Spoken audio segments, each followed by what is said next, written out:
BRS పార్టీని బదనం చేయడానికి రైతులకు నీరివ్వటం లేదని మళ్లీ బీఆర్ఎస్ పార్టీ అధికారంలోకి వస్తుందని మాజీ ఎంపీ బోయినపల్లి వినోద్ కుమార్ అన్నారు. రాజన్న సిరిసిల్ల జిల్లా బోయినపల్లి మండల కేంద్రంలో టీఆర్ఎస్ పార్టీ కార్యాలయాన్ని ప్రారంభించి అనంతరం కార్యకర్తలను ఉద్దేశించి మాట్లాడారు. కార్యకర్తలు ఎవరూ నిరాశపడవద్దని మళ్లీ ప్రభుత్వానికి పూర్వ వైభవం వస్తుందన్నారు. కాంగ్రెస్ ప్రభుత్వం ప్రాజెక్టుల డ్యామేజ్ పేరుతో నీటిని రైతులకు ఇవ్వకుండా సముద్రంలోకి రోజు 5,000 క్యూసెక్కుల నీటిని వదులుతుందని ఆరోపించారు.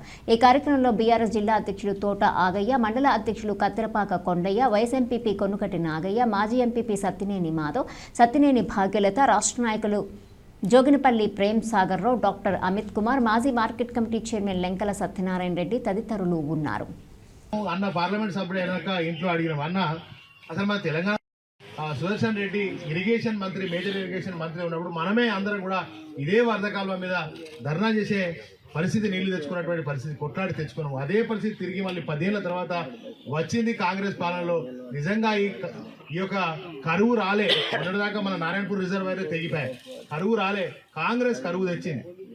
ఎందుకు అంత ధైర్యంగా చెప్తున్నట్టే, ప్రతి సమస్య పైన ఆలోచించి పరిష్కారం కోసం కొట్లాటంలో మనం ఇలా మేడిగడ్డ ప్రాజెక్టు 2 పిల్లలు గుంగినాయి, కేసీఆర్ నేరస్తుడు అని చిత్రీకరించడానికి రేవంత్ రెడ్డి ప్రయత్నం చేశాడు.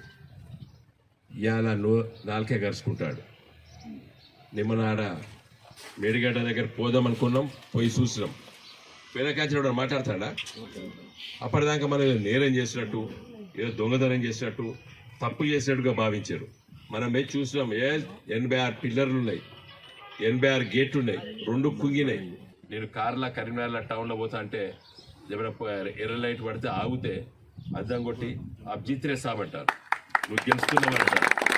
భార్యాభర్తలు స్కూటర్ మీద పోతా అంటే భార్య భర్తకి చెప్తాంది, ఓ వినోద్ కుమార్ రెడ్డి, వాళ్ళిద్దరు కలిసి మళ్ళీ నాకు చెప్తాను, గెలుస్తారు సార్ మీరు ధైర్యంగా ఉండరని చెప్తారు. అది ఉత్తగా చెప్పారు, వాళ్ళ ఉత్తగా చెప్తారా? చెప్పారు. ఎక్కడ పోయినా కూడా స్మార్ట్ సిటీ వినోద్ కుమార్ తెచ్చిన తాకులేదు.